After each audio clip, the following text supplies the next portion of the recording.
Here we have verse 15 of the 20th chapter of the Gospel of John.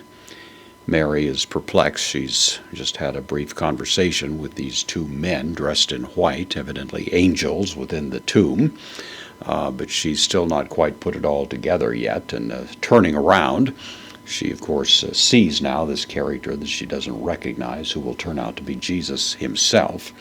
And this conversation ensues. So we have lege from lego, I say, third person singular, present active indicative. He says, aute, this is the indirect object, to her, dative singular, feminine. So Jesus, the subject of the verb, Jesus says to her. And then gune, again woman, we commented on that earlier. This is a term really of respect, but the address is, of course, by Jesus to her.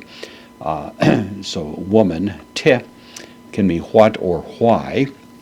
In this case, the context will determine. In this case, it's why. So why, klies, from klio, weep, I weep. This is the second person singular. Present active indicative. Why are you weeping would be the idea. And then again, another interrogative pronoun, this in the accusative. Whom is the idea. It's the object of the interrogation here. Zetes, from zeteo, to seek. Second person singular, present active indicative. Whom do you seek? So Jesus speaking to her. Of course, there's a little bit of humor in this, you might say, in retrospect. Why are you crying? Whom do you seek? And of course, Jesus asking the questions knows fully well the answers.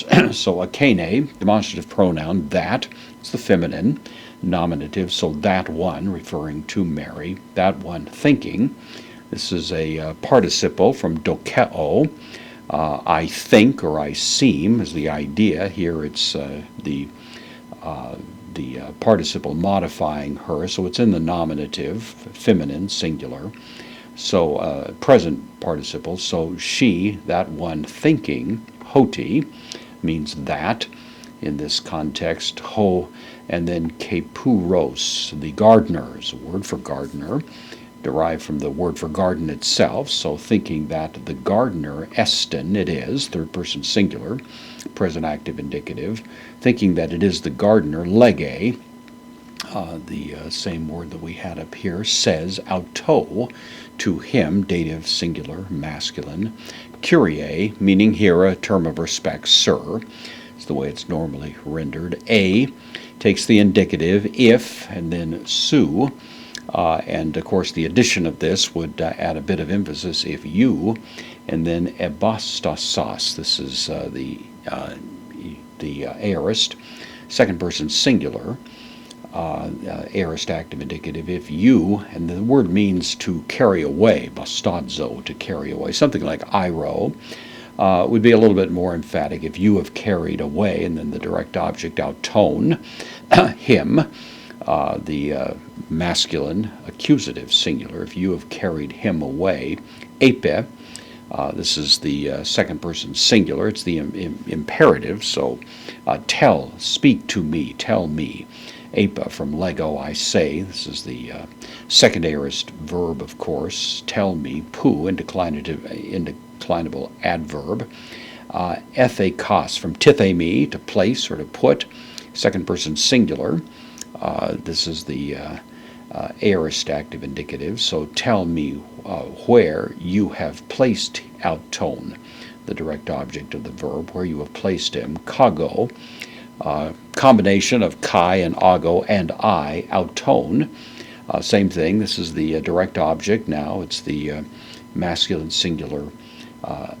accusative, iro, from, or aro, from iro, I take up or I take away. Similar to bastadzo that we saw earlier, but the more common word, and I will take him away, I'll carry him away, I'll take care of the matter. It was not uncommon to dispose of bodies of criminals in the city dump, is a very indelicate way of handling them. And I suppose in her worst fears, maybe something like that had happened, that the body had been removed from this rather impressive tomb and hauled off to some kind of unhappy further treatment. And she's, of course, willing to do whatever is necessary to retrieve what to her is this most precious and important body. And so that's what she's offering to do here.